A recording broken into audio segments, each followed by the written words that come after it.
as the defenses as well. All right, and that's by stipulation. Those jurors will be excused for cause. Just a pause here. This juror took quite a bit of time, understandably so. The state still has to reach this person. So we have 4 from the morning who are going to be in the afternoon. I've already cut loose jurors 54 and 55. My question for counsel, since you know this better than I do, as far as how long some of these other jurors might take, should we cut loose 51 and 52?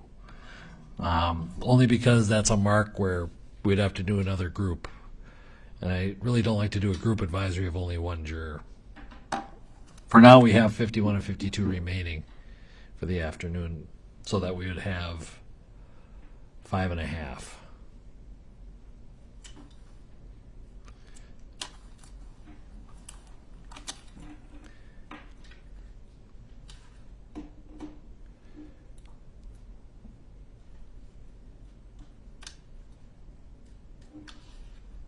We estimate to get from 50, but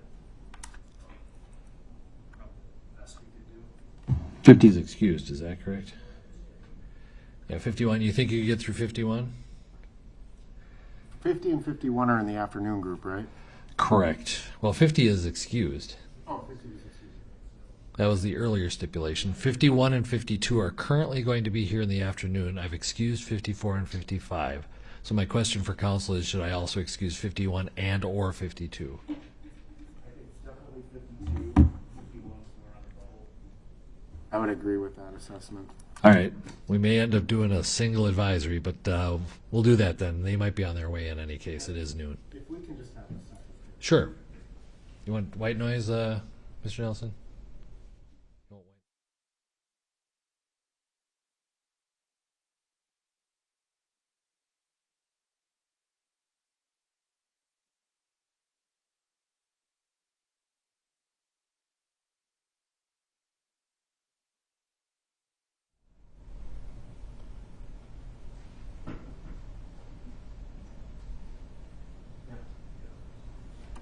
Mr. Nelson? I think we're in agreement we can excuse the afternoon group. All right, let's do that then. 51 and 52 will join 54 and 55 on Monday morning as opposed to this afternoon, which means we have 3.5 jurors to get through this afternoon. I appreciate your attention to this detail, and we'll see you at 1:15. Thank you. We're in recess.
All right, we're back on the record. We're getting juror number 44. Or 44.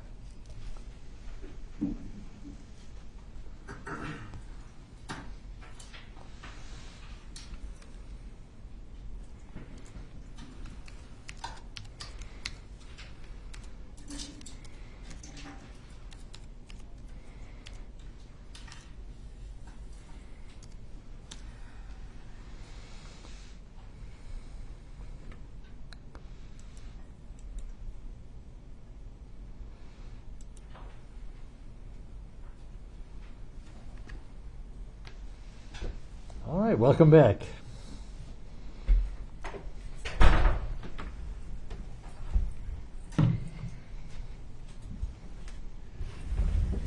And I'm going to turn it over to Mr. Slisher for the state.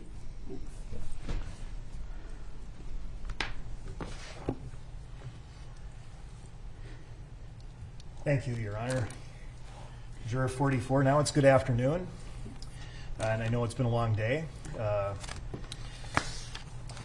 I needed to just follow up on a couple of questions, but first I was curious if you could just maybe share with us a little bit. You've been in leadership capacities in various nonprofits in your career. Can you please share a little bit about what drew you to that sort of work? Well, initially I went to college to become a dietitian, and then there was I think a family social studies course or something that we had to take in college that was required an internship. And I interned at a place, and I just was drawn to it. I knew, like, this is what I wanted to do. So what type of work, what was it about the work that made you like it and want to stay in it? I think it was, feeling like I was doing something to make our communities better, stronger, help people live more independent, healthy lives, that kind of thing. Just my work was it was about helping others, And it seems in jobs like that you start kind of more boots on the ground, but then you've gone into management. Do you still find the same satisfaction as a manager, administrator as you did when you first started? Yes, but I also love fundraising. You love fundraising? Yeah. Okay. What makes you good at that?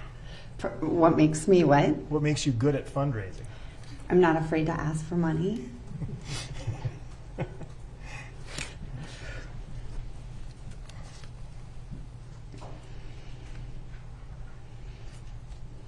So you would probably describe yourself as being fairly direct. Yes. And a good communicator. Yes. I do want to follow up on a couple of answers to your questionnaire responses, one of which you stated that you somewhat disagreed with the proposition of defunding the Minneapolis Police Department. Could you please share with us a little bit about your reasoning behind that response? I think my reasoning behind that is, as I alluded to earlier, I don't think I'd feel safe in my community without the police there. But I do know that there needs to, as I said before too, there needs to be some systematic change. And so I don't know all the details. I don't read what is reported in detail about that idea or what is happening with City Council or anything right now. So I don't know what I don't know, but I just know that I wouldn't feel 100% safe in my community without them, but I also know there needs to be change. If you needed help, you would call the police and feel comfortable. Yes. With them coming into your home and the expectation that they would help you. Yes. You also somewhat agreed with the proposition that because law enforcement officers have such difficult jobs, it's wrong to second guess their decisions. You somewhat agreed with that statement. Can you please, explain that a little further? In their role, you want to trust that their intentions are good and they're doing what they're supposed to be doing by the law and through, you know, proper procedure or training or whatever. But we are human and we err and we can't always be perfect, and we do all have an implicit bias. And so I think that's where I'm a little, you know, somewhat, I guess. And so you think about the specific question, second guessing a decision that a law enforcement officer makes while they're on duty. If you were asked to serve as a juror in this case, you understand that's precisely what you would be asked to do, would be to evaluate the conduct of an officer while they were on duty and determine whether or not that conduct was a crime. How would you feel about participating in a process that you somewhat disagree with?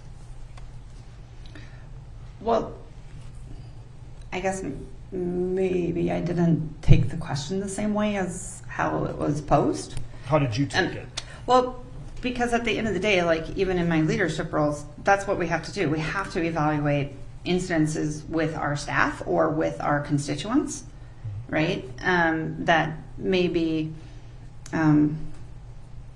look from first glance to be inappropriate or not based on policy or whatever. And you got to look at the facts to see whether or not it was. And when you're evaluating your staff, you're doing that in an employment context. Yeah. You know, perhaps I should, you know, ask you if you believe that officers should be evaluated, or to the extent any second guessing is allowed, that be more in an employment context and not brought into a criminal court. What are your Depends thoughts on if that? there was a criminal act. Okay. And so is it fair to say that if you believe there was a criminal act, even though you somewhat disagree with the proposition of second guessing what decisions officers make when they're on duty, you would be able to separate yourself from that disagreement and determine whether or not a criminal act actually occurred? Yes. You did indicate in your description of the I guess your impressions of the defendants that you did have some empathy for the officers. Fair? Fair. And I guess I need to ask you in terms of that. I mean, would you have a difficult time serving in a case in which someone for whom you have empathy, you know, you have to evaluate that person's conduct and determine if they committed a crime? Would that make you uncomfortable? No. I mean, at the end of the, I said earlier too that I have empathy for George Floyd as well. I don't think, I hope that people don't mean, like no one, I don't think wants this to happen or to take someone's life, if that is what happened.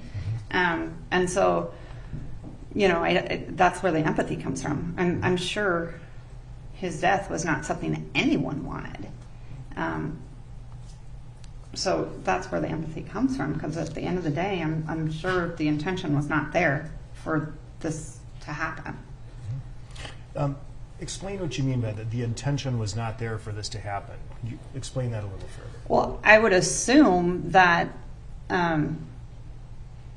when the police first arrived, and I don't know the order of how, like I said, I didn't really follow the story all that much. I followed bits and pieces. But whoever first arrived, I'm assuming they didn't arrive with the intention of it progressing the way it did and having an end result where a man was dead and other men are on trial for his murder or manslaughter. I may not be using the right words. This is a commoner word. But I'm sure nobody wanted that on either side, right? So that's what I mean. Okay.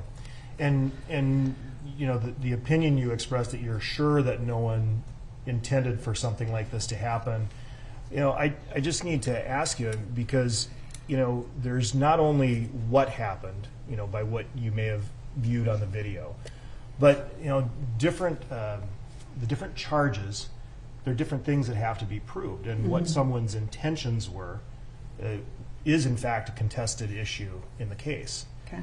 And so, you've stated a fairly strong opinion that you believe it wouldn't have been anyone's intention for what happened to happen. Not saying that it is or it isn't, but you have to understand that is something that you would have to set aside as well. That you would have to evaluate such elements, mental state elements as intent, freshly as well. And I'm wondering, given what you've just expressed, would you struggle with that? No, I don't think so. I mean, I'm coming from a standpoint that I believe that people are inherently good, and we don't mean ill will towards other people in general. And so, but once again, this is an outsider perspective that doesn't know facts, that wasn't there, that until I'm presented with that stuff, and if I'm not on the trial, I will never be presented with that stuff. If I am on the trial, I get presented with that stuff, and then I can make that determination at that time.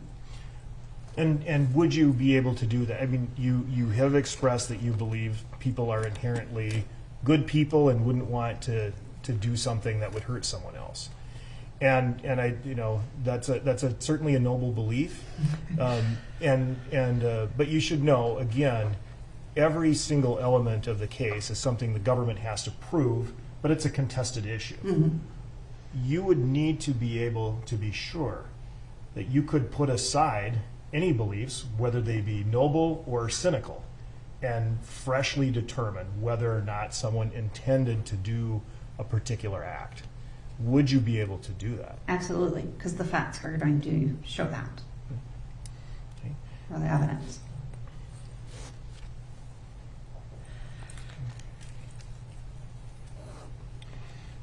On general impressions of George Floyd, you indicated, the phrase "not a model." He was not a model citizen. Most of us have some skeletons, and he may have had more than most.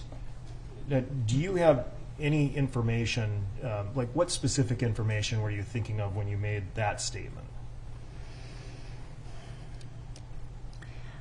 I remember hearing differing reports, of course, but you heard things about him moving to Minnesota to have a better life. But you also heard stuff that this wasn't his first time passing, I think it was fake money, right? That it maybe wasn't his first time, and I think maybe I'd heard about some drug or, in his system or involved or something to that effect. But that's all I've heard. That he may have had drugs in his system and something about fake money Yeah. on a prior occasion? Okay. I believe that he was passing a fake $20 bill or something, which is what initiated the police call or something. But and that it wasn't his first time or something to that effect. Okay, that's what you've heard. In terms of, I guess, anything else? Did you hear anything else? He worked at a nightclub as a bouncer. Okay. As far as possible skeletons Oh, in this closet, no. I'm just trying to... No. Okay. So when you heard that he may have had drugs in his system, that George Floyd may have had drugs in his system, what did that make you think?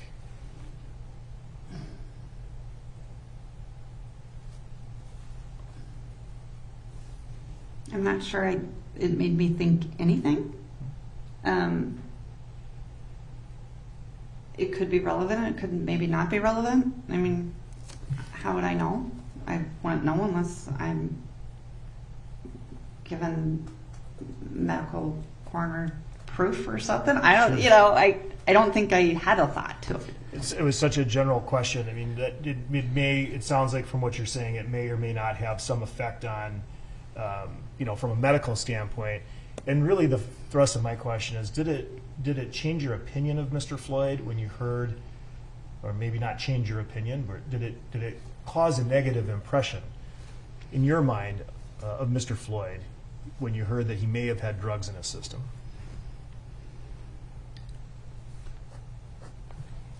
I am not a proponent of any drug use, and so I would say anyone probably negatively impacts my opinion of them. And that'd be anyone, you know. Just because I don't like them. Understood. It sounds like you have some strong and deeply held beliefs about illegal drugs. Fair? Fair. But people do make mistakes too. Well, And so, I'm sorry. no, I mean, we're not perfect, you know, once again, and I don't know what his full history is or situation was. So I can't pass judgment necessarily on that, but because of my belief systems of being kind of anti-drugs, yes, I mean, the fact that any user kind of floats to me with a negative impression. And when we say negative impression, tell me what those impressions are. What do you think when you think That of they're just someone? making bad choices. Some people may say that someone who has taken illegal drugs and then, dies in some sort of a interaction with the police have only themselves to blame. What are your thoughts on that? I don't think that statement would be justified or accurate.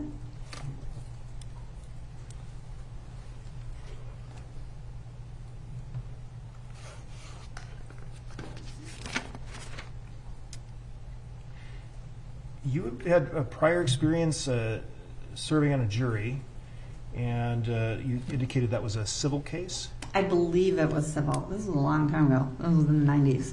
Okay. Doesn't seem like that long ago, to me anyway. But back in the 90s, did you get to deliberate on that case? No, I was the alternate, which they didn't tell me until the very end. And what was your reaction when you found out that after sitting and watching the trial that you were the alternate? I was like, gosh darn it, I sat through this whole thing and I don't get to weigh in. Right. You were given an example, or I guess posed a hypothetical of two people. I think the example was it's supposed to be a 6-foot fence, but it's an 8-foot fence, and the city enforces it, and both the African American family and the white family, and one might feel selected for that sort of treatment. I wanted to remind you of that exchange, and then follow up on something a term you used, and that was implicit bias. What do you understand implicit bias to be? Depending on how we were raised, the belief systems and the morals and values in which we were raised, in the environment and communities which we were raised at, kind of designs how we view the world. And I think no matter who the person is and what color they are, and that upbringing creates bias. And that's implicit bias that we have to suss out for ourselves and recognize and acknowledge in order to kind of help ourselves grow and in how we do see the world and how we treat other people and how we view situations or individuals. You discussed a conversation. You shared a conversation that you had with an African American coworker who is also a mom, and you both have sons approximately the same age. And she was describing to you how she taught her son to grab the steering wheel if pulled over by the police, and you indicated, never thought of that. Right. Okay. Was that a comfortable conversation for you to have? With her, yes, because there was a lot of trust between us.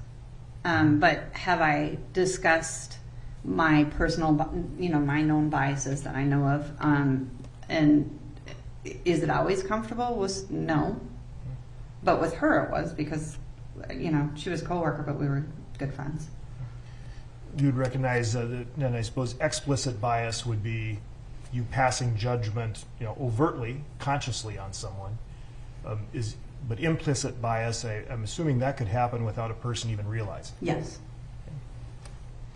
Okay. And so even if the person who is being biased doesn't realize it, would you agree that that would not affect how it feels to the person being discriminated against? Agreed.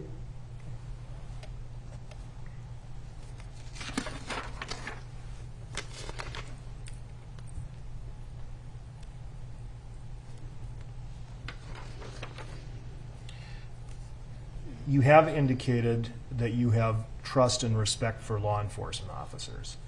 I need to ask you if a law enforcement officer is called to testify as a witness in the case, if you would place their testimony on equal footing as any other witness, say a bystander, or if the officer's testimony in your mind would be slightly more credible than that of another witness. No, I would say it's equal. May I have a moment, Your Honor?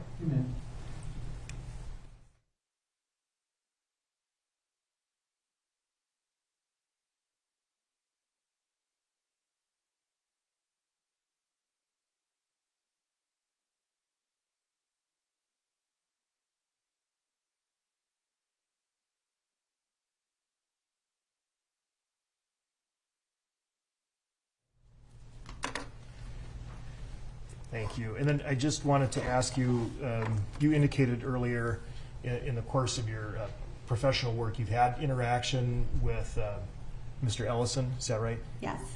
Anything about your interactions with Mr. Ellison, positive, negative, neutral? No, I think all of our interactions were positive at the time. Okay. And nothing about your prior interactions with Mr. Ellison would come to bear in this case if you were selected and seated as a juror? No. Okay. All right. Thank you very much, Juror 44. We pass for cause. All right. Juror 44, you will serve on this jury. And so I'm going to release you until March 29th at 9 a.m. Okay. And at that time, you'll come back and we're going to actually start the trial. We expect 4 weeks. That's our best estimate.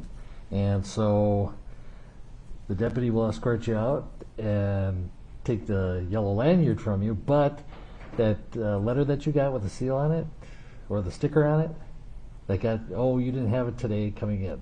Yeah. That letter with the sticker, make sure you bring that, because that'll get you to the building on March 29th. Okay. If you misplaced it, just let us know and we'll... No, I have the original summons and I have something else, at home on my desk. It should be a letter with a sticker. Okay. If you don't have it, call the jury office and we'll make sure you get one by March 29th. Okay. Okay? Any questions? No. We will give you a reminder right before, but at the same time, if you don't hear from us, March 29th at 9 a.m.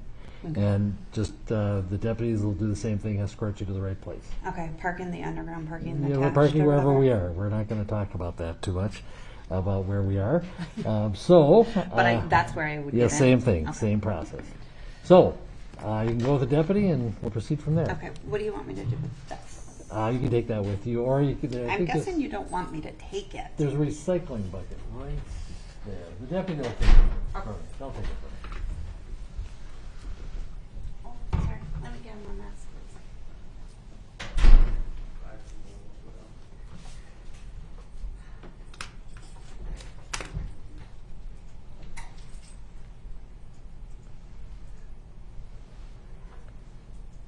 We're going to go off the record and also off audio just for a second.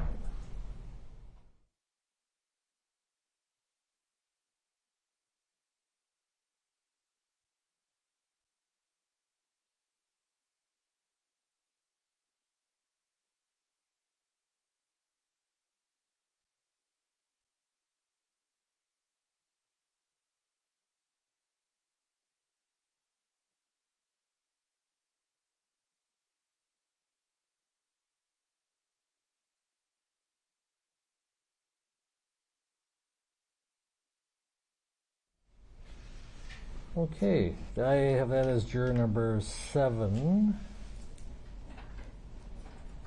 So we'll proceed with juror number 48 for examination. 46, I'm sorry. 46.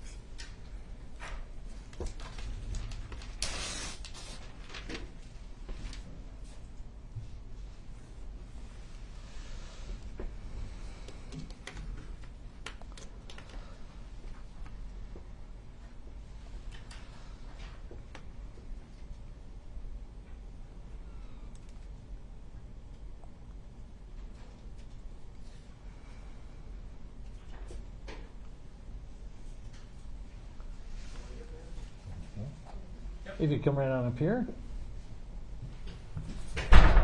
and have have a seat right next to me here.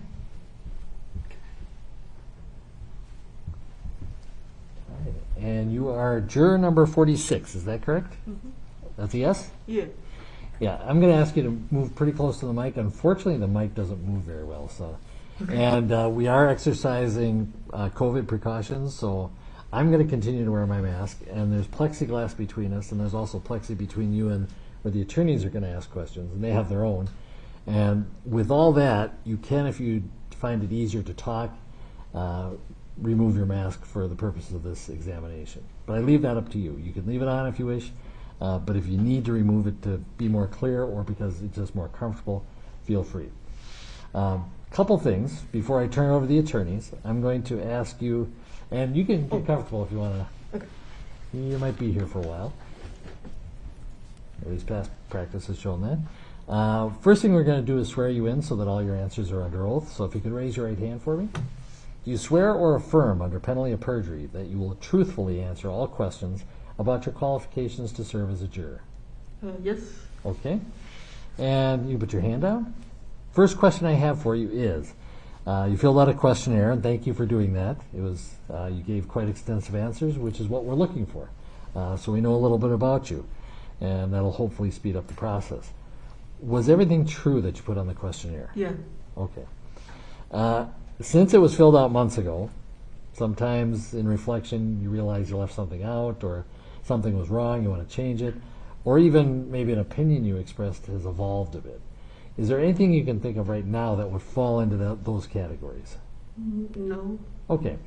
The attorneys will be asking you questions focusing on some of the answers, and so they'll probably go specifically to certain questions and answers. And if you realize you want to change your answer, that's perfectly fine. Don't think that you should hold back because it's not consistent with what I said earlier. Okay? Okay. One of the reasons why we fill out the questionnaire is to find out what information you know about the case.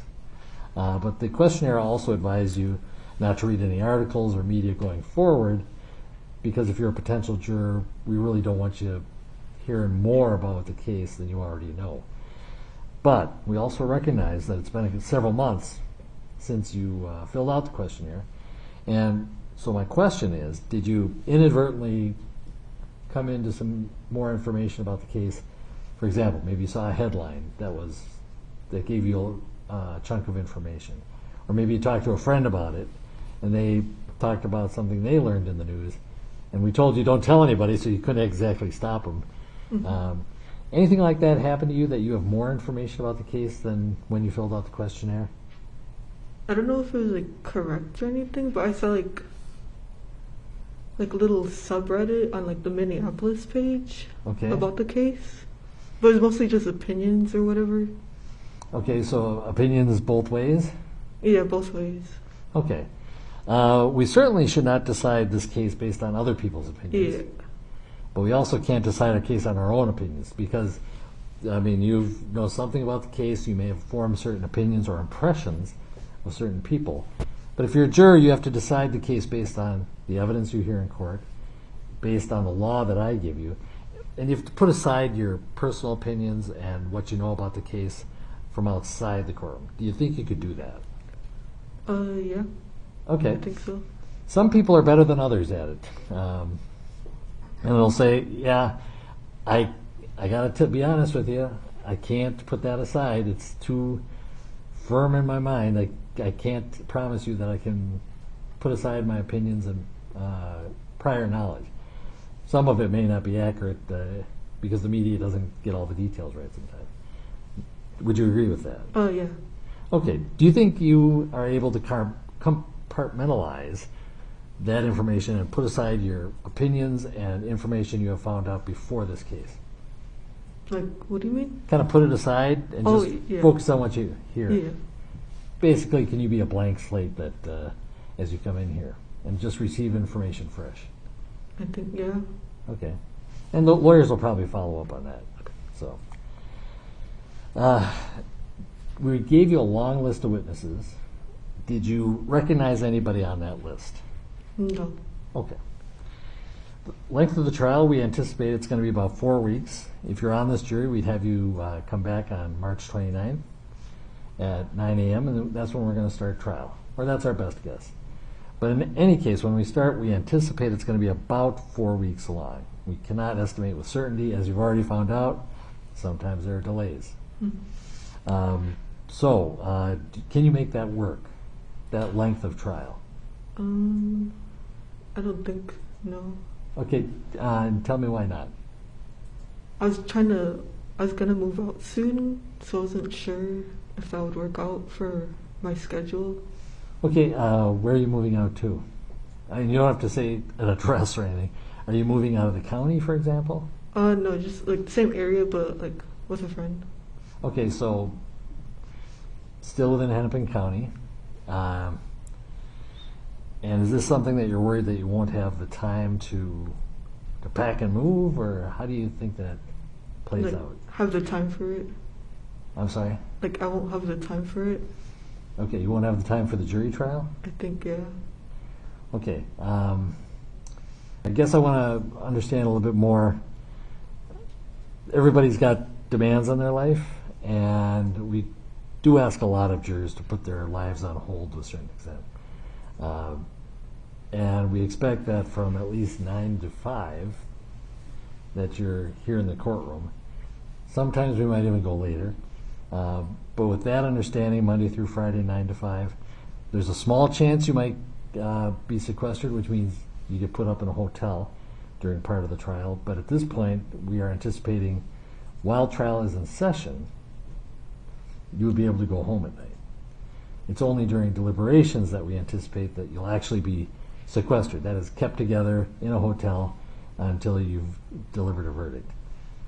So, knowing kind of that schedule, do you still feel that you're not going to be able to do this? Yeah. Okay. Is it just too much that you would not be able to pay attention? Yeah, because I also plan on getting another job, but I haven't got like onboarded yet. Okay. So that's like another thing. So, you're currently working? Are you working full-time? Part-time? Okay. And this new job, you already have it, and it's just a question of getting on board? And are you anticipating that that's going to occur during the trial? Yeah. Okay, that's kind of the current plan with your future employer? Mm-hmm. That's a yes? Yeah. Okay. Is that going to be full-time, did you say? I was going to do part-time for both, so it'd be like full-time hours. Okay. All right. Why don't you hold on a little bit? The attorneys might want to ask you questions, but I'm going to consult with them first. So, okay? Mm-hmm. All right. Counsel sidebar?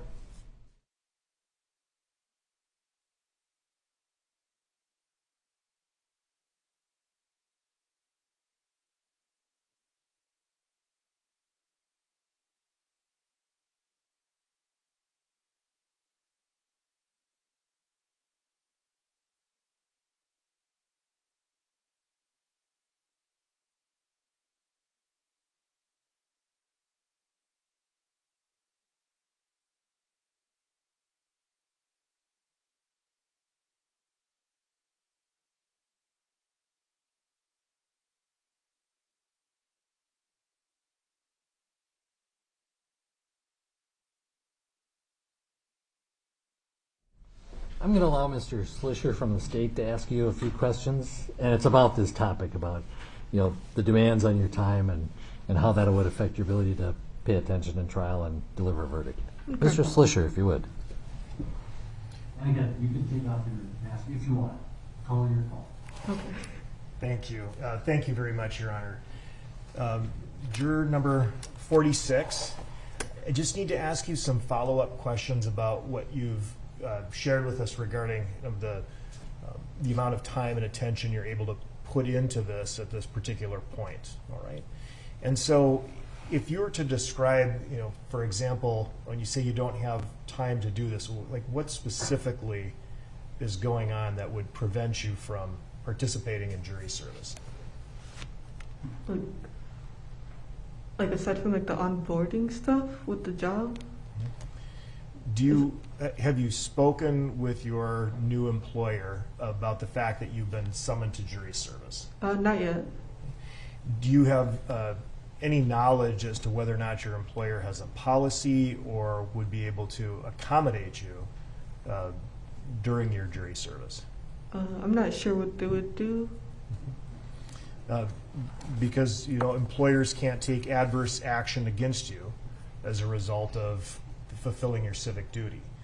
And you understand that jury service is an obligation of your citizenship here, right? Yep.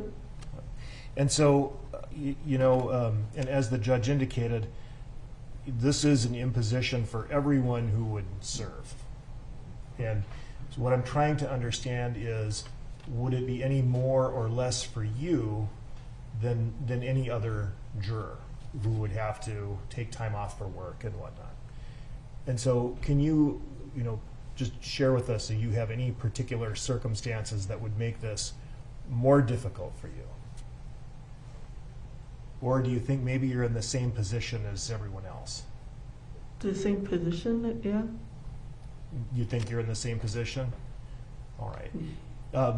Would it be an extreme financial hardship, or just maybe inconvenient and something you could probably make it through? I think it's kind of like both for me, yeah. Yeah. So on the extreme, on the financial hardship aspect, would you still have, for example, if you had to take some time off work, would you have enough money to pay rent, or would you have a place to live? I think it'd be kind of hard for that part. Okay. And when you say kind of hard, without giving up too much about your personal situation, do you have other people with whom you share expenses? Do you live with your parents? Live with my parents, but like for moving out, I don't think I would have enough to cover that. But you currently live with your parents. Mm-hmm. Do you think your parents would allow you to continue living there if you had a temporary loss of income? I'm not really sure what they would do, because my mom kind of wants me to move. She'd like you to move. Like out. Okay.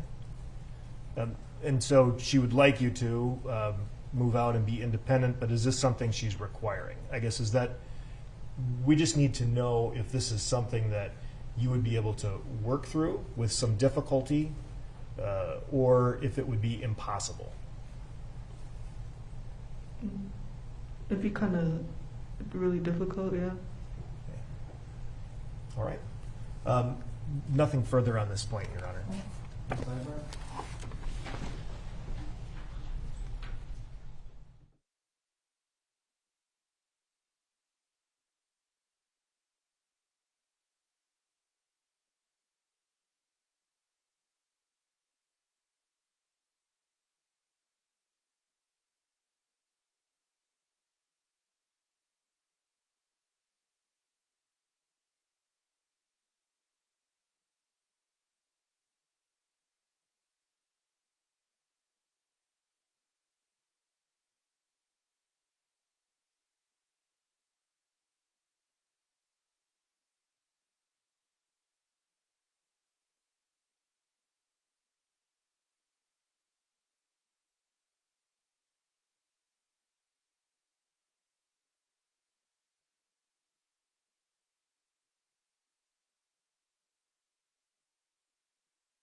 Juror 46,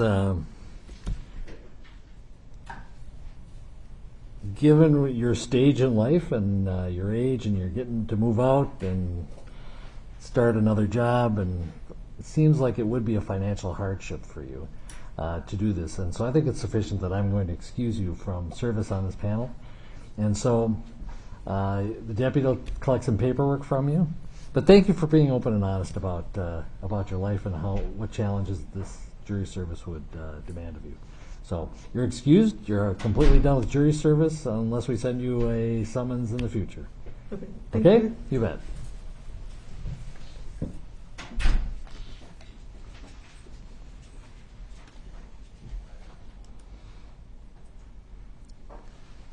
Okay.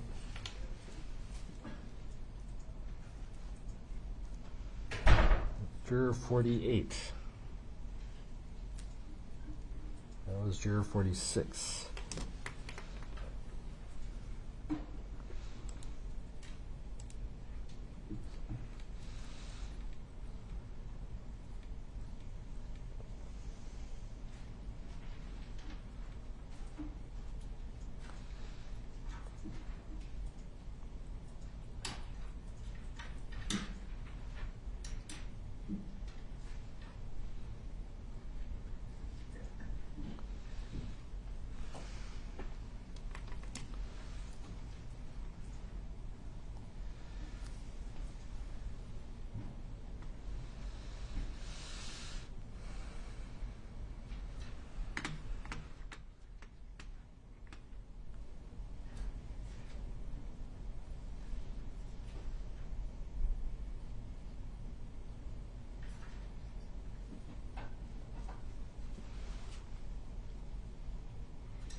Come on up, sir.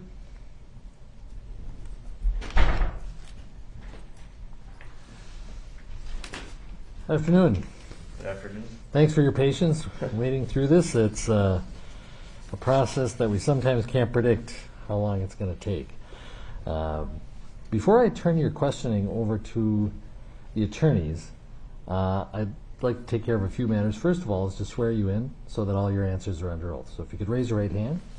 Do you swear or affirm under penalty of perjury that you will truthfully answer all questions about your qualifications to serve as a juror?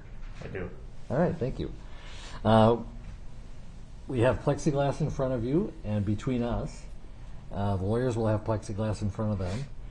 I will keep my mask on. With all those precautions, if you would like, either more comfortable or if you feel it's necessary to be able to be heard clearly, feel free to remove your mask.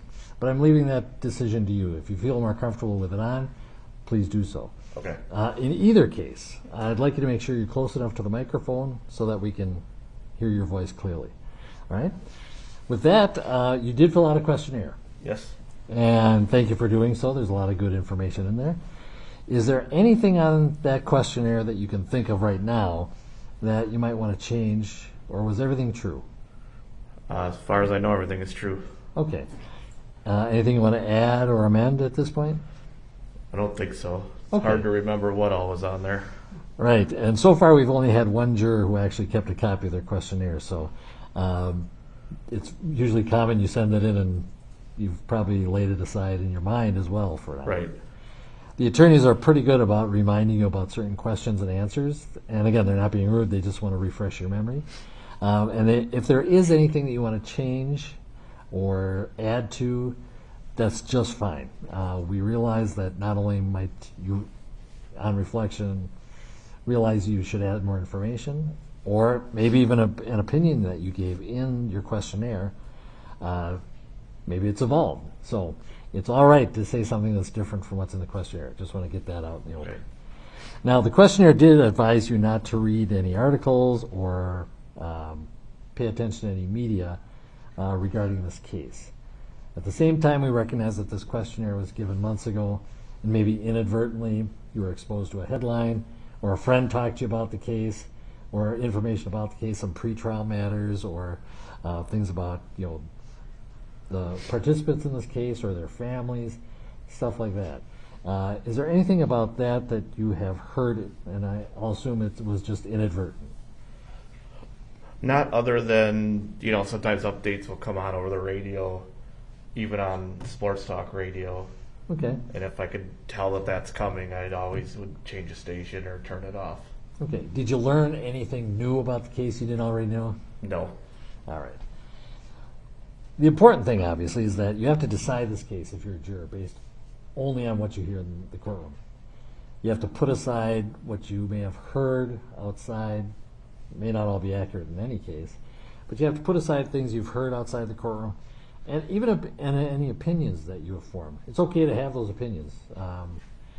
The question is, do you think, knowing yourself, you can put all that aside, both the opinions and what you've learned before, and decide the case just on the evidence you hear as a juror in this courtroom?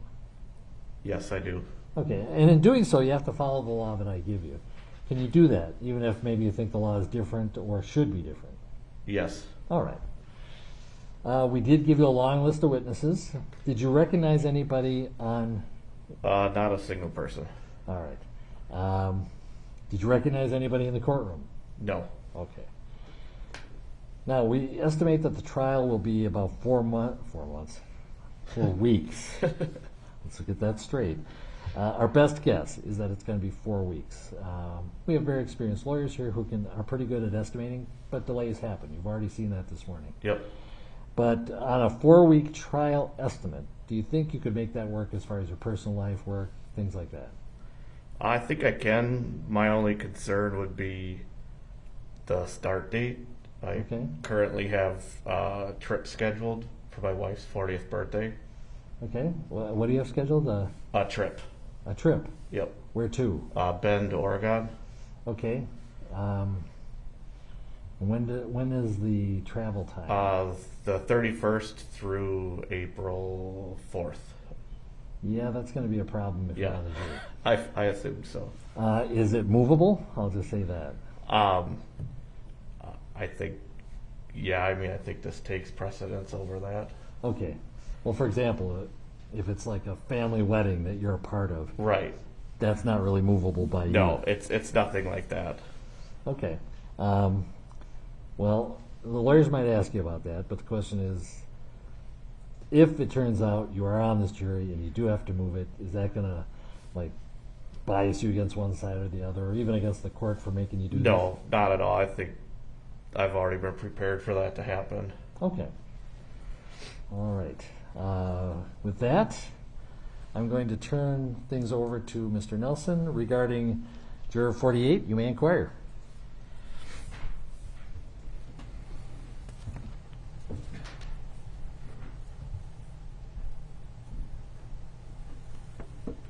Good afternoon, sir. Good afternoon. Thank you for your patience here this morning and into the afternoon. So what I'm going to do, sir, is I'm going to ask you a series of kind of general questions just to get to know you a little bit more about you, and then I'm going to ask you some follow-up questions in terms of your questionnaire. We recognize that it's been a couple months since you filled it out. We don't expect you to remember everything, but ultimately we do want to make sure you're the right juror, okay? All right. So if you and I were to meet in a social situation and we're introduced to each other, what are a couple of things that I'd learn about you in that conversation? Easygoing, got a good sense of humor, got wife and kids at home, and some military experience. Okay. How long did you serve in the military? 8 years. And which branch? I did Army Reserve. Okay. And were you in the enlisted side of things, or were you in the officer side of things? Enlisted. Okay. All right. Well, thank you for your service. You got a jury questionnaire ultimately in the mail. Yep. What was your reaction when you first got that? Surprised to get it. It's the first time I've ever been called up. And then to see the names at the top was pretty eye-opening. Okay. What do you mean eye-opening? I just knew it's going to be a big case. I knew there's going to be lots of media around it. By the time of receiving that, there'd already been some of the events taking place downtown. So just those types of things. Okay. So you had heard about the case. You were obviously aware of the significance of the case, and it was kind of a eye-opening experience, I think you said. Okay. I see from your questionnaire that you are in management. Again, not asking where you work. We know that information, but you are a manager in your work, right? So can you think of a situation, again, whether it be professionally or personally, where you have been called upon to resolve a conflict between two people? Yeah, there's been several times. Sure. And so what is your general process of approaching how you resolve conflict? I think you need to always get both sides of the conflict, understand where they're both coming from, and then try, if you can't work out a resolution with both of them at the same time, you might have to pull one in at a time and work it out that way. Okay. And I mean, and conflict takes kind of a variety of forms, right? Sometimes it's actual physical conflict, and sometimes it's more interpersonal. Would you agree with that? Yep. And not all conflict results in the need to solve it, right? Right. Okay. But some types of conflict, would you agree, require you to ascertain who's telling the truth about a certain circumstance? Oh, absolutely. Okay. And how do you approach that decision-making process? I mean, I think you've got to use your best instinct. Some previous experience may come at play. You can rely on other sources for information, witnesses. Nowadays, there's often a trail on the, through email or text messaging, depending on the type of case. Okay. So you look for other evidence, talk to other witnesses, and then make your determination based on that? Yes, that's correct. Is there like a measure of how much evidence that you need in order to make a decision? I guess it comes down to how the source of the evidence, how sound it is, how trustworthy it is. That plays a big part of it. Okay. Can you think of a situation in your life where you've been 100% certain that you were right about something, only to later discover you were wrong?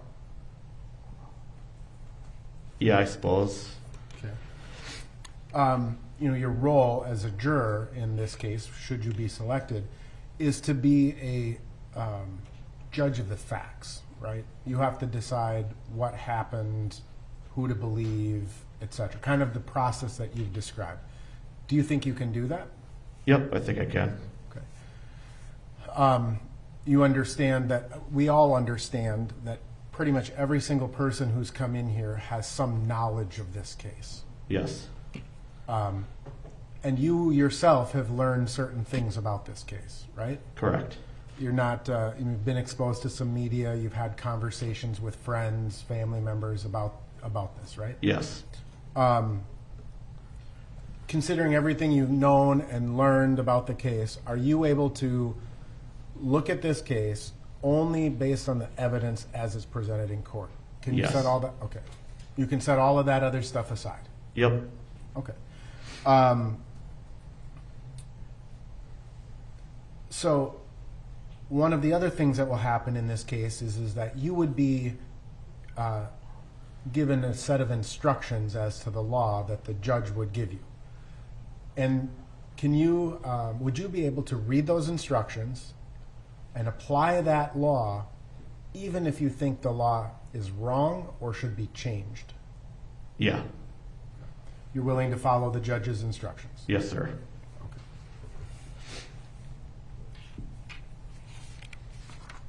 So I'm going to ask you a few questions about your questionnaire. The first question that is asked is just to give us some detail about what you knew about the case, right? And you indicated that you had seen one edited video on the local news playing in the background. What do you mean by edited? I believe I saw it on Fox 9 News. Okay. And just with seeing what was going on and hearing the report, I just would assume they're not going to show the whole thing due to the graphic nature and that it being a publicly televised show during normal viewing hours. Okay, so I guess you mean like a clip, like a shorter clip of Right. a longer video. Right. Okay. And you don't mean that it was like altered to change faces No, or anything? no, Okay. not altered, maybe just cut short. Okay. And so you're aware that like a bystander took a video and that video went viral, and that's kind of what precipitated all of the media attention, Yep. right? Have you seen that video in its entirety? I don't believe so. Have you ever gone on the internet and searched to see that video in its entirety? I've never seeked it out specifically, no. Okay. Have you seen any other videos associated with this case? It's hard to say if I've seen other ones. It may have been the one that was originally on the news, but the full version or extended version. Okay. So there were other videos that were released into the public sphere, including some like body-worn cameras from the police officers or some security from neighboring businesses. Do you recall ever seeing any of those? I do not. And ultimately what you say is, I'm aware of the outcome, but I do not know what led to it or how, if it was escalated. So by you're aware of the outcome, what do you mean? I'm aware that it resulted in the death of a gentleman. Okay. And, but you ultimately say you didn't pay much attention to the events that followed, as you don't follow or watch much news. That's correct.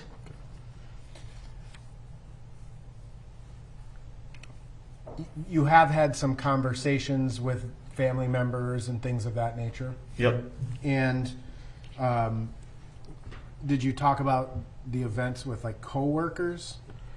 I didn't actually discuss it at work Okay. a whole lot, just because I work in a very diverse field and my team's very diverse, and you never know how certain people are going to react to it. So I just found it best to, avoid that subject at work. Okay. Also, being in a lockdown helps that because there's not a whole lot of people at work to begin with. Sure. Did you talk about it with your family members? I discussed it with my wife several times. Okay. And you wrote in here that you tried to explain to your kids why people were so upset? Yeah, to the best that I could. Okay. And your kids are younger, right? Yes. Okay. Did you talk about it with like your friends? It may have come up once or twice. With the pandemic going on, we don't see friends a whole lot. Right. So I guess in terms of explaining to your kids why people were so upset, was that more in reference to like the rioting and looting that happened later, or the specific event of the death of Mr. Floyd? I would say it was more to the rioting and the looting. We would be trying to watch, like, for example, Wheel of Fortune, and then all of a sudden it would cut to that stuff going on, and then you have to explain that to kids. Gotcha. Okay. You were asked your opinion of both Mr. Chauvin as well as Mr. Floyd. You indicated with respect to Mr. Chauvin that you had a neutral opinion of him, and you say it's hard to know what you would do in that situation, very high stress and very quick. Do you recall saying that? Yes. And can you explain what you mean a little bit more by that? Well, having been in the military, it's easy for bystanders to say how they would handle a situation. Okay. It's completely different when you are in it for real. You're actually in a battlefield. Not that this was a battlefield, but in today's age, there's always somebody with a camera. There's always somebody watching you, recording you. So I can understand those are a lot of added pressures to a situation like this. Okay. You were also asked your opinion of Mr. Floyd, and you said it was somewhat positive and that it seemed like he was generally liked, right? Yep. Have you learned any more information about Mr. Floyd since filling this out? And I'm not asking you like if it changes your opinion, or does it? No, I really haven't learned any more about him. Okay. Question number 9 in the first section asks you whether you believe your community has been negatively or positively affected by any of the protests that have taken place in the Twin Cities area since George Floyd's death. And you wrote, it seems a little of both. Can you explain what you mean by that? I think it's brought to some people a sense of community. You've got people from different cultures and ethnic backgrounds rallying together, trying to talk about subjects we normally avoid. But then there's also the negative side with, the results of the looting and the destruction. Do you think that those two are linked together? Like are the protests different than the looting and riots? I think, unfortunately, they get blended together. I think there's peaceful protests and that turn, violent, I guess you would say. And I don't think it's necessarily always the people that are being peaceful. It's just, anybody can turn a situation. Right. So you would agree that people who were protesting may not be responsible for the looting? Correct. And you would agree, well, let me ask you. Again, ultimately, what we're looking for, and we don't know what's in people's hearts and minds, we have to take you at your word. It seems to me the ultimate question is, with all of everything you know about this case and have learned about this case, and your personal opinions and backgrounds and things of that nature, can you set all of that aside and be a fair and impartial juror, basing your decision only on the evidence as it's presented in court? I believe I can, yes. Okay. We have to know, can you, or do you just think you can? Yes, I can. Okay. Now, you indicated that you don't watch much news because you find it to be too negative? That's correct. All right. Why? I mean, how often do you think you watch the news? It's on in the background in our house, often around like dinner preparation. So I'll catch glimpses of it here and there, but I don't go out of my way to watch it because typically, no matter what outlet you're watching, we're covering the negative things and the bad stuff happening. Okay. And so that's why you choose not to watch it or pay much Correct. attention?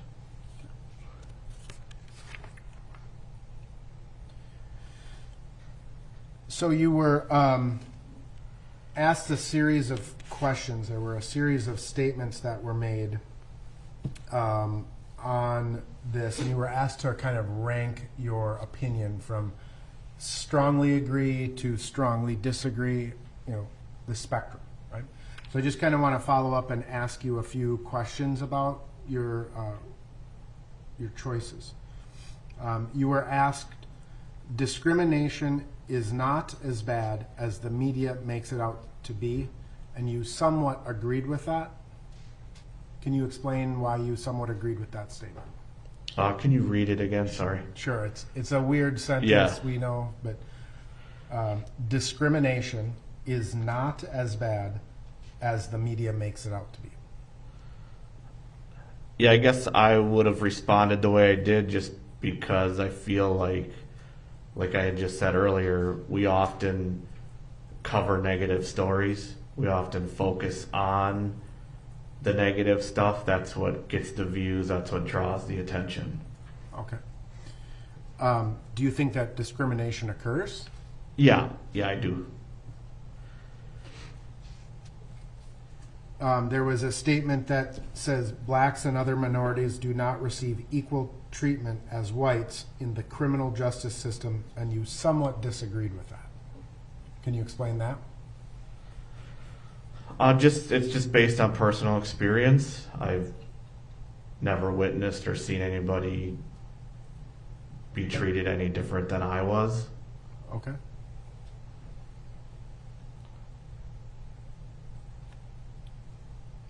Now, you indicated there was a statement that police in my community make me feel safe, and you somewhat agreed with that.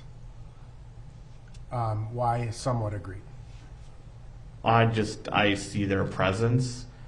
They're out and about quite a bit. Okay. So they make you feel safe. Right. But you didn't strongly agree, so is there some concern you have over police departments or police officers? No. You were asked about defunding. The statement is, I support defunding the Minneapolis Police Department, and you somewhat disagreed with that. Can you explain that? I personally don't fully understand what that would mean to us. And I think a lot of other people that ask for that to happen don't understand fully what the ramifications would be. Okay.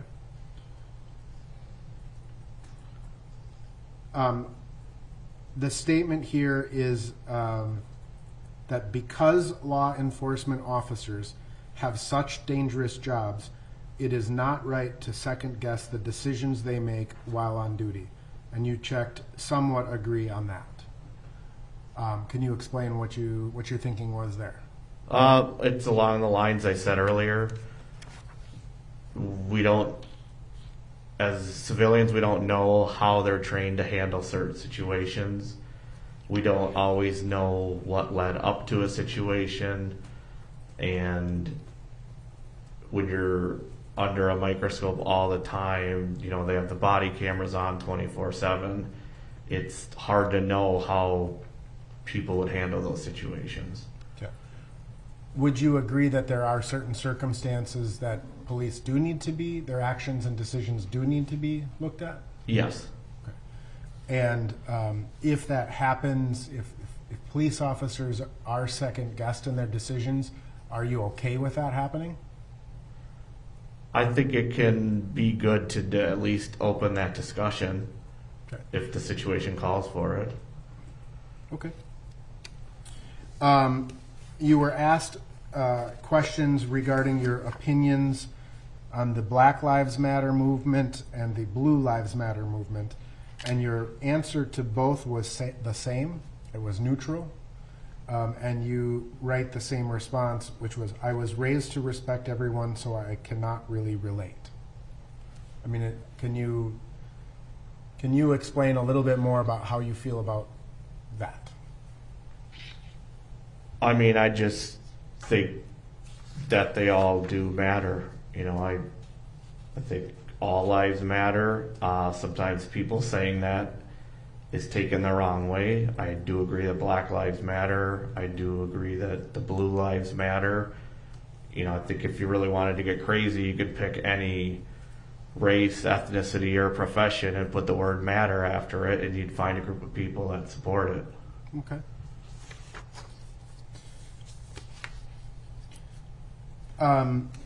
You were again in the Army, and you were you in like military policing, or were you in like the infantry? I was attached to a maintenance company. Okay. And it looks like your wife attended the Minnetonka Citizens Academy. Is that like a general, like kind of like a police academy type thing, or what is that? Yeah, it was kind of a joke in our house that we call it Police Academy, but it's citizens can sign up for it, and if you make it all the way through and pass, I believe you can volunteer then as like a citizen police officer. Okay, like traffic control and kind of stuff. Yeah, like help police an event, like a parade or things like that. Gotcha.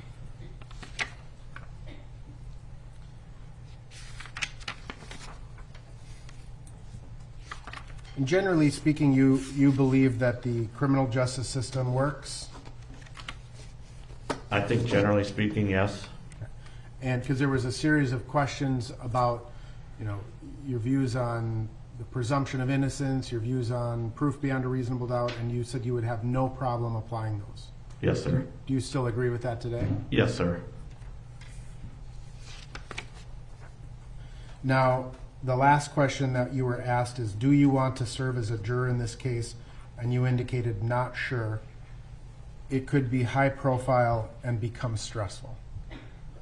Do you have concerns about serving as a juror in this case? I mean, I think there's concerns about the security around it, the aftermath, and just, you know, the safety of my family comes first and foremost. Okay. So let me just kind of break that down a little bit. because I forgot to ask you earlier. What did you think when you got to the Hennepin County Government Center today and saw the preparations that were taking place? A little of both. It's impressive. It's like a fortress, but also intimidating. Okay. Why is it intimidating?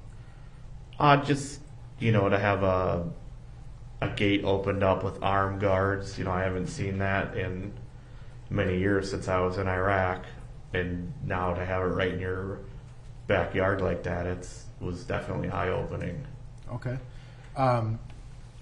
When you learned that we're trying to protect your anonymity and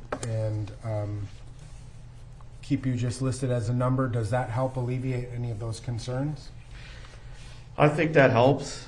I think it helps too. We've been informed nobody can see us. I would even argue it'd be nice if people couldn't even hear us. But I think so far the precautions that have been taken are pretty impressive and seem like they're doing a good job. Now, ultimately, and we don't know if or when, but your name could be released publicly. Would you be concerned about that? I guess there'd always be a little bit of concern about that. But again, that just comes down to protecting my family and taking care of them. Okay.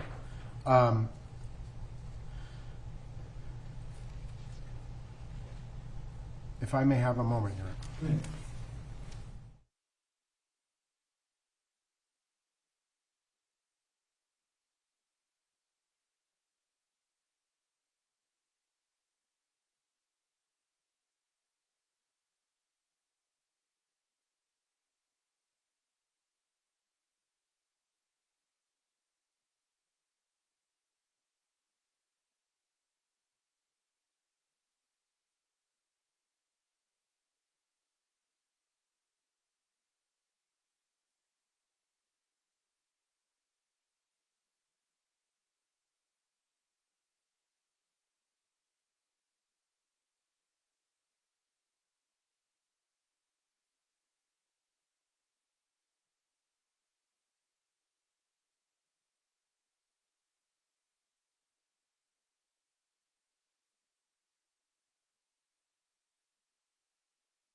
Mr. Slisher.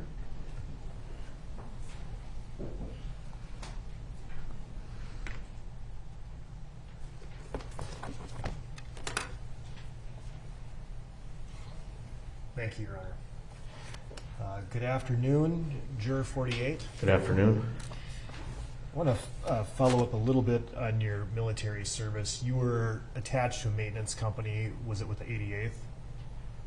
Ultimately fell underneath the 88th, yes. Okay. And so before you mobilized and deployed, it was in 2005, did you go through, did you process through Fort Snelling? Did you SRP through Fort Snelling? Yes, we went through Fort Snelling and then ultimately through Fort McCoy. Okay. Was there ever a time during you probably were processed or SRP'd a number of times before you actually deployed? Yeah. Did you ever go through over at Fort Snelling station to station in which you would have done a will? You mean like a living will, or? Right. Remember, you would have gone to all these different stations, the medical station, having to check all the blocks, the form, and eventually visit legal. I don't remember if we did that step. Before you actually deployed, you would have done that. You just don't know if you did it at Fort Snelling or Fort McCoy? Correct. Okay.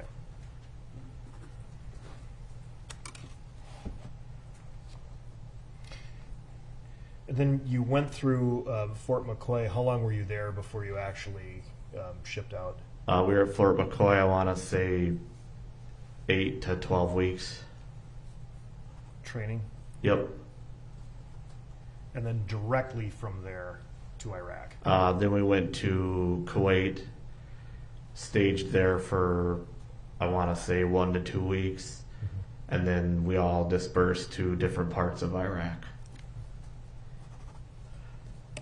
And you were an NCO? I was a sergeant, E5.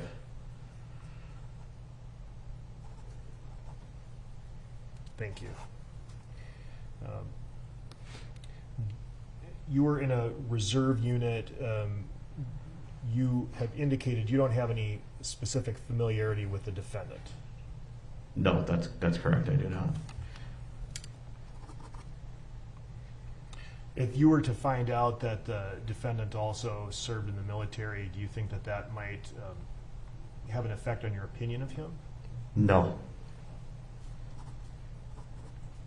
Do you ever refer anyone for possible non-judicial punishment or have any involvement with military justice issues during the year you deployed? No.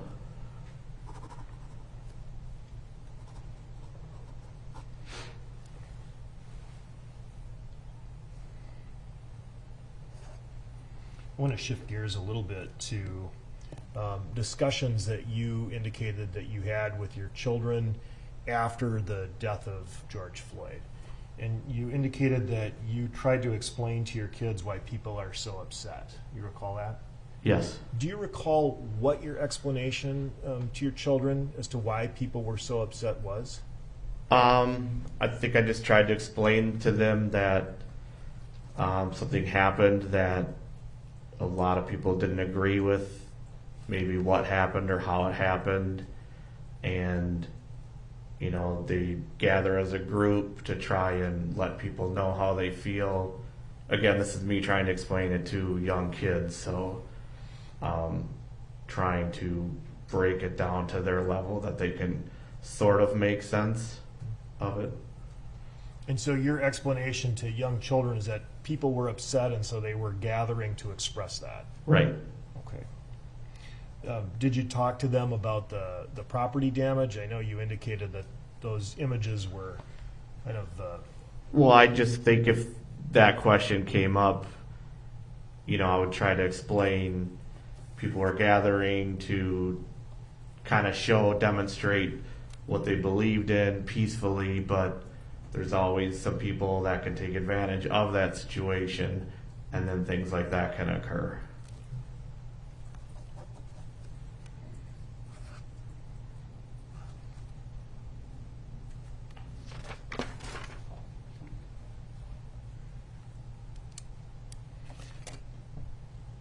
Now, have you had much close contact with law enforcement? No.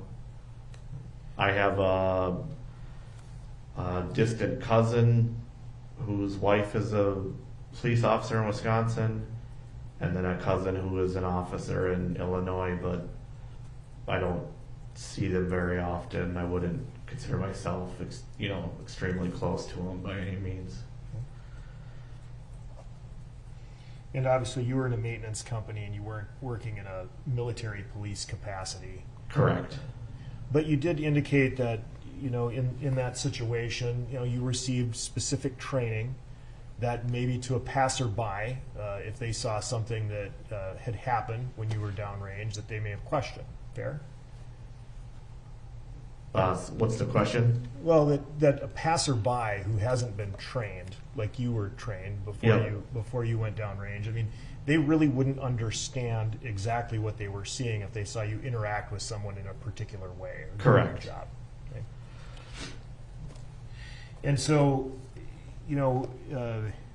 were they to be in a position to second guess you, would you expect that they would have to receive some kind of training or get some sort of information to have a basis? Absolutely.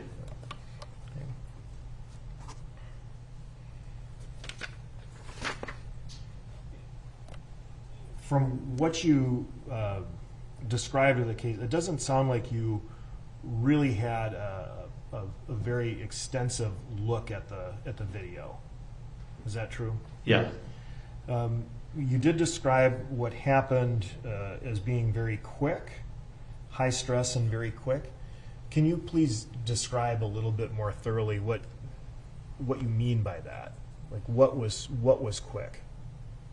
Well, I just think the whole situation, it seemed like, I don't know what led up to it. So it seemed like it escalated quickly. I guess the high stress I'm referring to is, you can easily see in the video, there's a crowd gathering around, people yelling, people recording, and all the while, there's police on the scene as well trying to maintain control of it. That's a pretty high stress situation. Yeah. And the people who were around and yelling, would your expectation be that maybe they hadn't had the training or the information to really understand the context of what was going on? Yeah, I could agree with that, yes.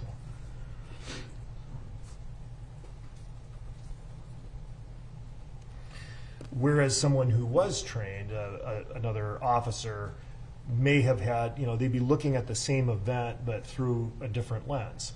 Yes, correct.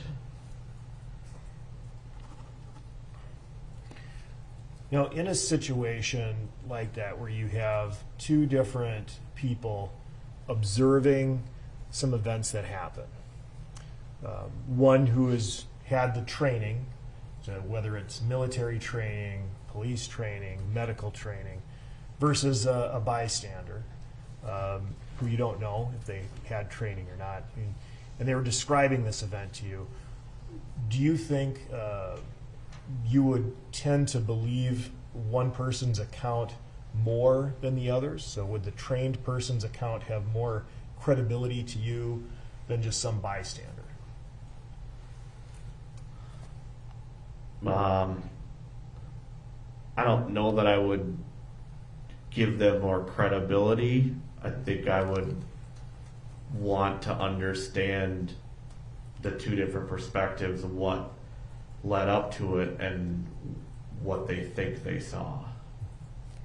And when you say they, we're talking about both people. Let's say they're witnesses. Let's say they're witnesses in this trial and you're seated as a juror. Yep. Right? You might have occasion to hear a description of what happened from a law enforcement officer or someone who viewed footage, right? A trained law enforcement officer. Or you may hear an account from a bystander. Which person do you think is, given the answers you've given us thus far, that you would believe more? A bystander or a law enforcement officer? Well, I think both of their accounts should have the same value. They're seeing the same thing, telling you the same thing. The only difference is their previous experience and or training may change how they describe that situation to you. And so do you believe that you would credit the testimony if you have two witnesses, one a law enforcement officer, the other a passerby, that you would credit the passerby's testimony with equal weight as the law enforcement officer? If they're testifying what they saw, yes. What other context could you imagine? Well, I would imagine they could bring different perspectives, not just to what they saw, but how it was being handled. A passerby could say they saw somebody being, pinned down or held down, whereas a police officer may use different verbiage, saying he saw somebody trying to be detained or being restrained. And so they may describe the same events, but just using different words? Correct. Okay. Now, you indicated, I believe earlier, when describing the events and the high stress of the situation, that in your view, the passersby or the bystanders may have added to the stress of the situation? Yes. Can you explain that a little further? Well, I think anytime a crowd gathers, that can make people uncomfortable and raise the stress level. Then when you add in people maybe yelling things at you, and then all of a sudden you know you're being recorded, that can raise the stress levels. Now, on the issue of being recorded, can you describe, how that might raise one's stress level if you know you're being recorded?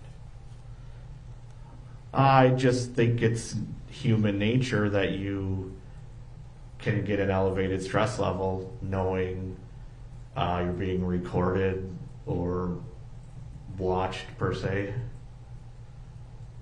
I guess an example would be you and I having this conversation in a closed door office with nobody else would be less stressful than having this conversation with a courtroom full of people. And say broadcast? Exactly. Sure. Do you think that, just given what you've shared with us about how you think that people in the crowd, the bystanders, may have contributed to the stress of the situation, that might be in your mind as you're listening to these very people testify in court?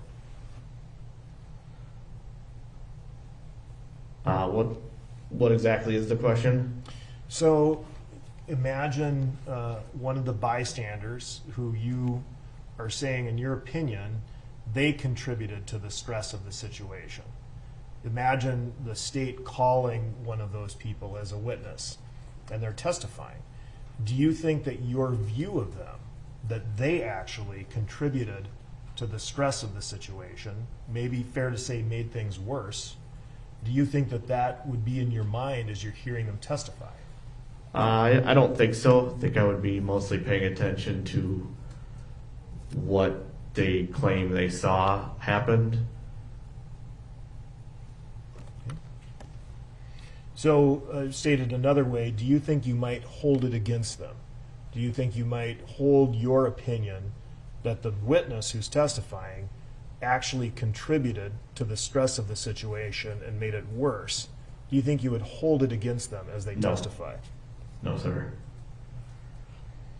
And you can be sure of that, 100%. Yes.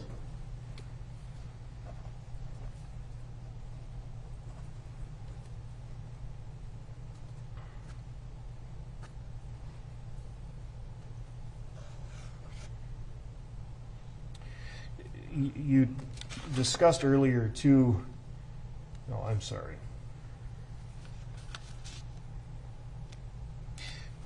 I want to follow up on the question. You responded that you somewhat agree with the proposition that because law enforcement officers have such dangerous jobs, it's not right to second-guess decisions that they make while on duty. And as you know, this case involves decisions and choices that were made by law enforcement officers while they're on duty. And you somewhat disagree that they should be questioned about those decisions. And so I'd like to ask you just how you believe accountability and review should be handled. Would it be better handled in a civil or employment setting and not in criminal court? I mean, I think it depends on the severity of the case you're talking about. If it's something to the extent of this, I think it should be looked at from a higher level like we're currently doing. If it's, something much smaller, if we're talking of like a traffic stop or something like that, I don't know that it requires this kind of attention and all of the event details that led up to it. We would hope not for a routine traffic stop unless something went horribly, horribly wrong. Correct. But in this case, as the court told you earlier, the charge is murder. And you would be asked, if you sat as a juror in this matter, to determine whether or not an officer in the line of duty, based on decisions they made, had committed a murder.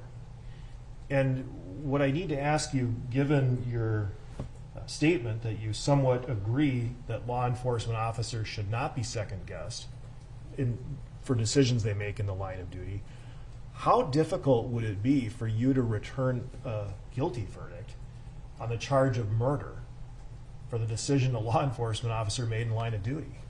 I think it depends on all of the evidence and knowing all of the events that led up to it. And knowing all the events that led up to what? That would help make the right decision for that. I think anybody can see a 10-second clip of something and make their own judgment, but if they know the full story that led up to it, what caused it, how we got to that second clip, it may open it for more question.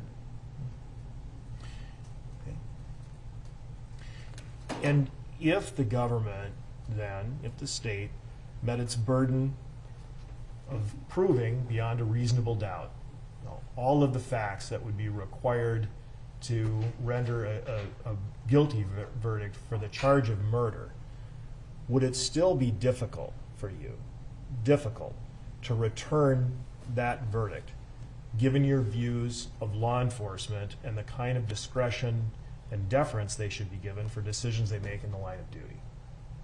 I don't think so, no. If we're proving something beyond a reasonable doubt, absolutely not. Okay. One moment, Your Honor.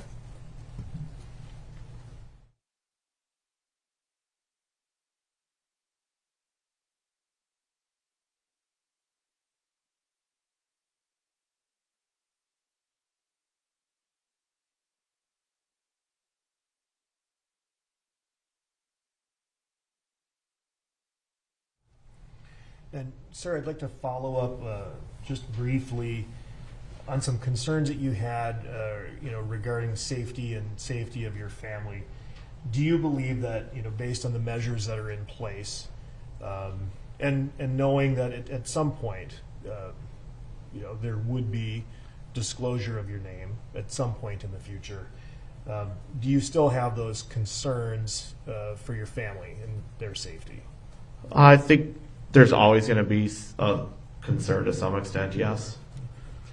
And then the question would be is, given that, and that's perfectly understandable, would those concerns weigh on you during the trial itself? Would you be thinking about those concerns, during the course of this trial if you were seated? No. You'd be able to put those concerns for your family's safety out of your mind and devote yourself wholly to the evidence? Yes. Okay. All right. I appreciate your time and coming in today. Thank you very much. Your Honor, the state will strike. Juror 48, you're being released from this panel. In fact, released from jury service for this term. So you only have to worry about coming back if you get a summons sometime in the future. Okay. Deputy will collect some stuff on the way out. Thank you for all your good questions or good answers that you put here. We really appreciate your candor and honesty. Thank you.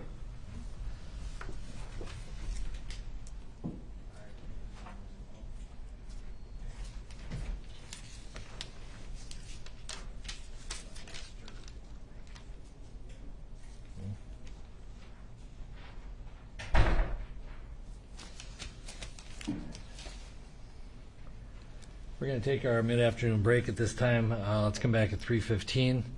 Council briefly in chambers.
our incredible Council Vice President Andrea Jenkins, who represents the 8th Ward. And as I do, I also just want to acknowledge the leadership of Councilmember Jeremiah Ellison, who was part of our mediation team and whose leadership was crucial in this and so much more of the challenges that are facing our city.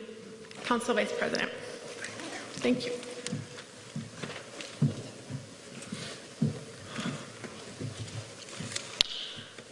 Thank you, President Bender, and all of you that are standing here on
How you doing, sir?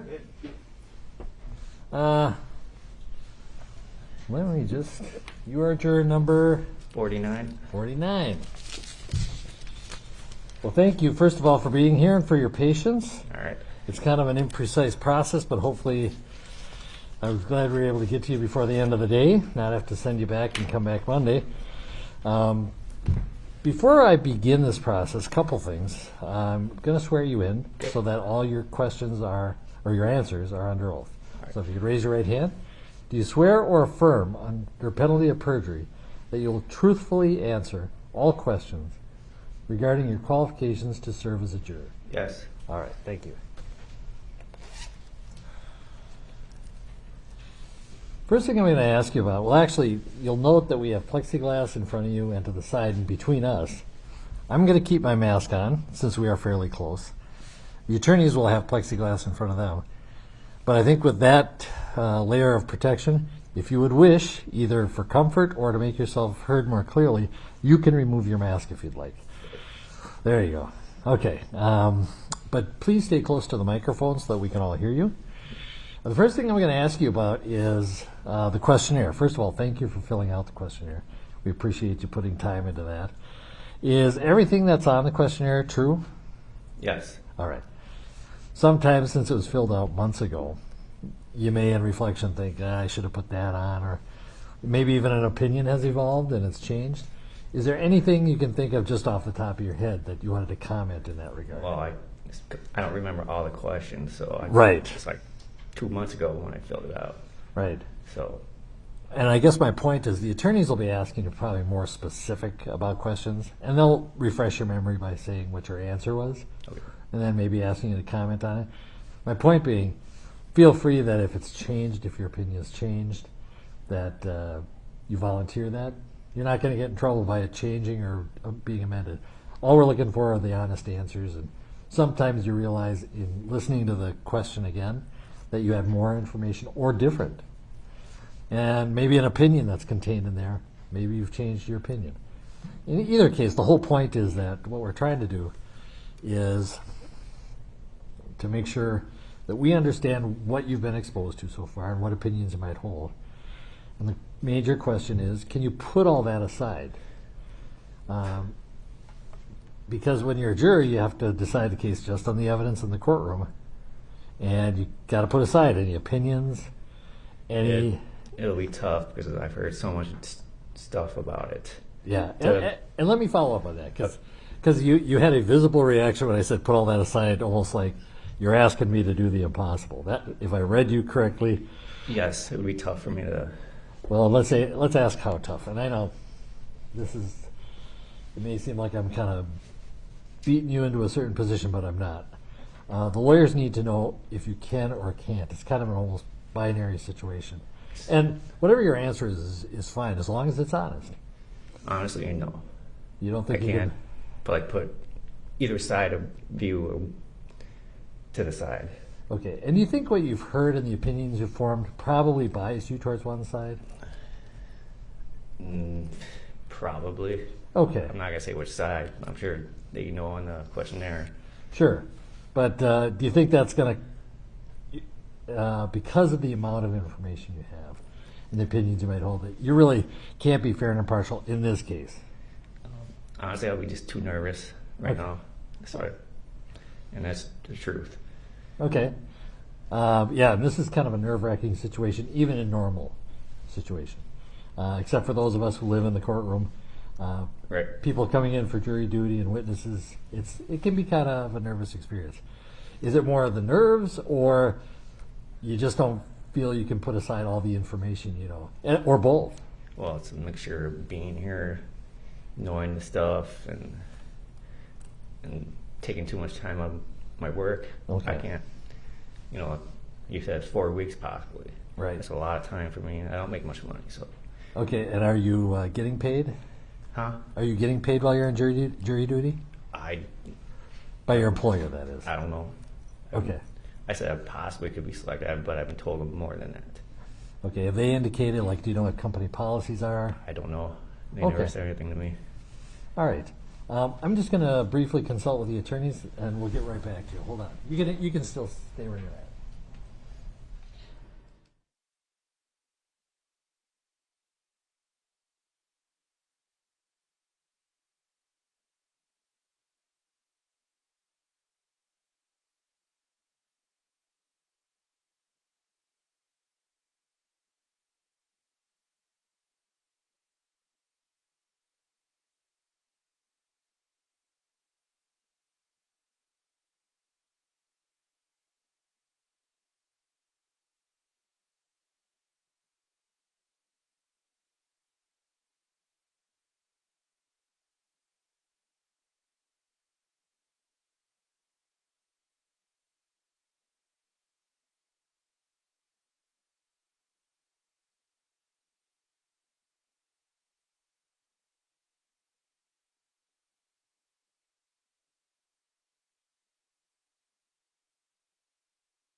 Sir, I'm going to release you.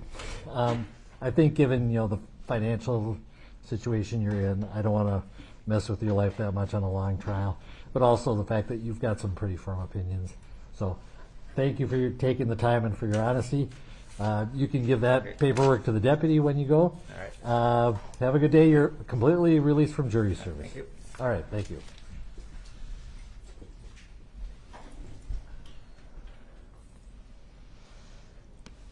Well, Murphy's Law, when we release too many, this happens.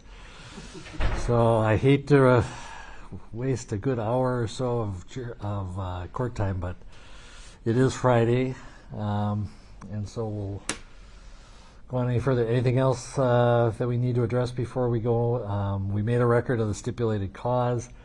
I've talked to you about whether or not about having people self-identify for themselves on the record as opposed to be us just providing it from jury records. So,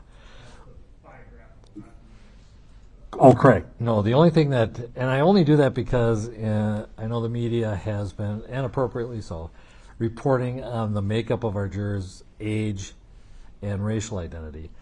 And to some extent, it's been the observations and some guesses being made.